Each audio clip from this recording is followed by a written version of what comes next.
haven't talked to you guys in a couple of weeks, so I decided to do an updated vlog. I can officially say I'm 31. I turned 31 on March 3rd, and I had a wonderful birthday. I celebrated at the orphanage. It fell on a Thursday, which is my day with the younger kids, which is my favorite day. So I got to celebrate with my first graders, my third graders, and my fourth graders.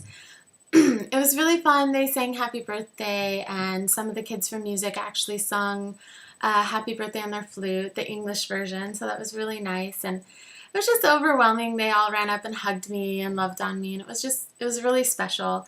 And there's also a holiday here in March, on March 1st, called Marzi Shore. I think I mentioned it in my last blog.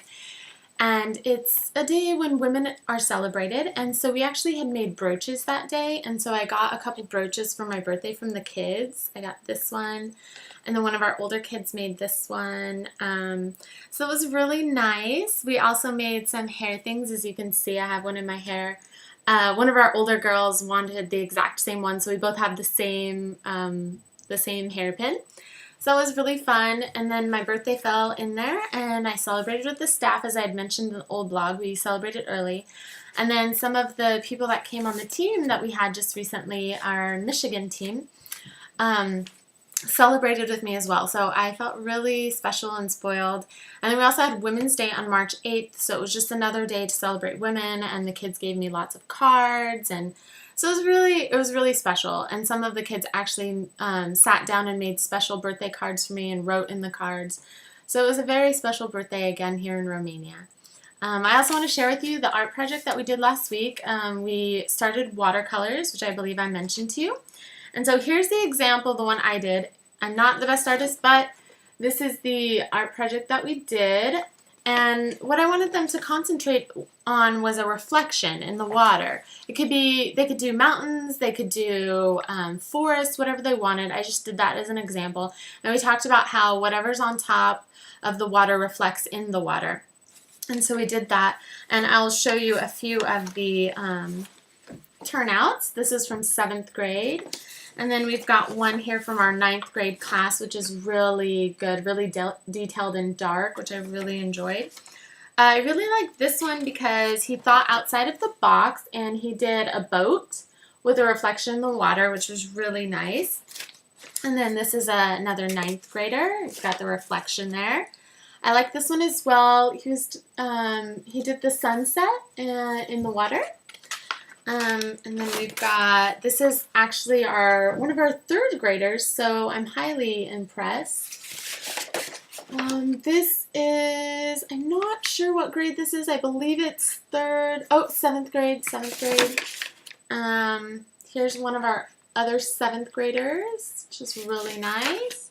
There were so many turnouts, and I really loved it, and the kids seemed to really, really enjoy it. This is another one of our 9th graders who really thought outside of the box, and I like how he did something that was very unique on his own. And then we've got some more of the 3rd graders here. I'm highly impressed. This is some of our 1st graders. I did show them the example, but I told them they could do whatever they wanted because the reflection was a little bit hard for them. So these are kind of some of the things that they came up with, which I was, again, really impressed, and it was really fun watching them just create something on paper. And some of our staff and the team members got involved too, which was really fun. Let's see, there's this one. I really love the bright colors. And then the last one I have to show you is this one, and again, 7th grade. I thought it was kind of interesting how the reflection is kind of reversed, which is good because we kind of talked about how the reflection always isn't always exact because the water moves. So we talked a little bit about that.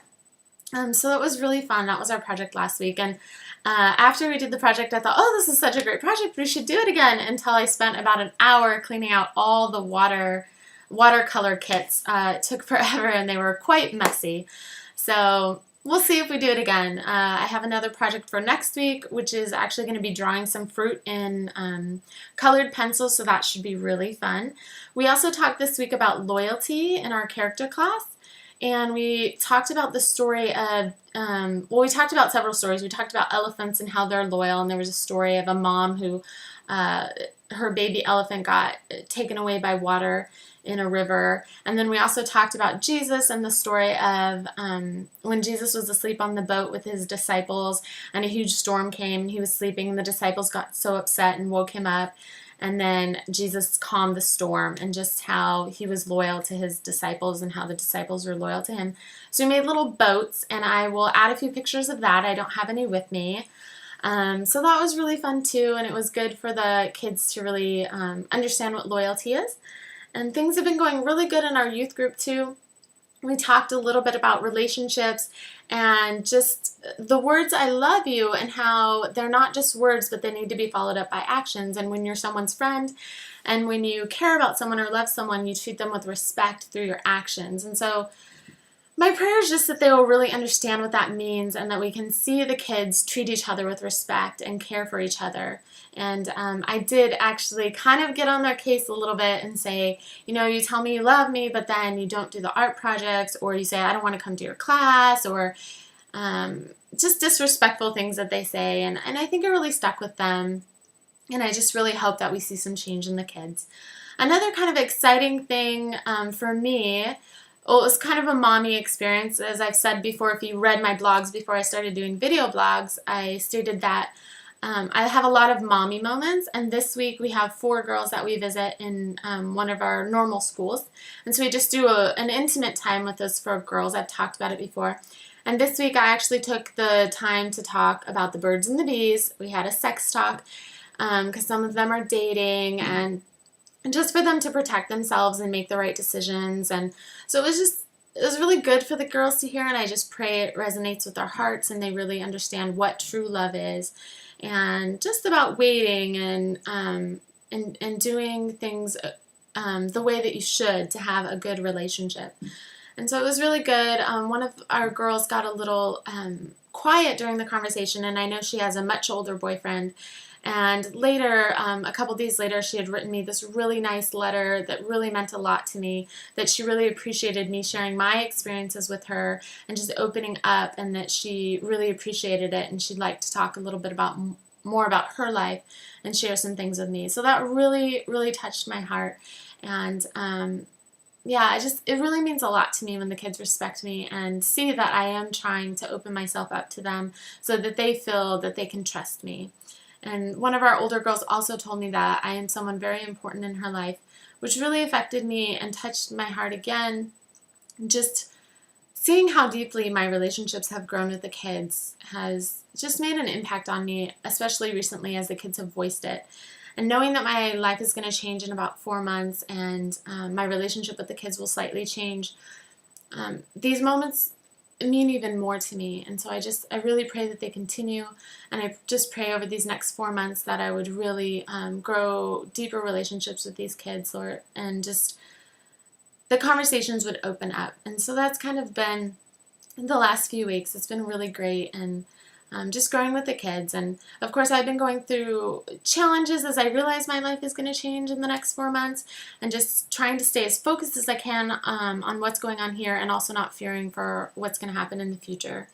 And speaking of that, the last month I've had several people who sponsor me monthly come to me and say that unfortunately they cannot sponsor me anymore. And I know that times are really hard right now. And so if there's any of you that for the next few months can support me, that aren't supporting me, or are supporting me, that can up that support $5 or $10, I just ask that you do that. It provides my transportation to the orphanage, just different needs for my classes and such. So if you're able to do that, that would be great. Otherwise, just pray that I will just have the support that I need over these next few months, and that they will be great, impactful months, and there will be change within the orphanage and change within our kids' hearts. And so that's what's going on. Thanks for watching. I love the way you hold me. I love the way you hold me. I love the way you hold me. I love the way you. I've had a long day, I just wanna relax. Don't have time for my friends, no time to chit chat. Problems at my job, wondering what to do. I know I should be working, but I'm thinking of you. And just when I feel this crazy world is gonna bring me down, that's when your smile comes around. Ooh, I love the way you hold me by my side. side, you'll always be. You take each and every day, make it special in some way. I love the way you hold me,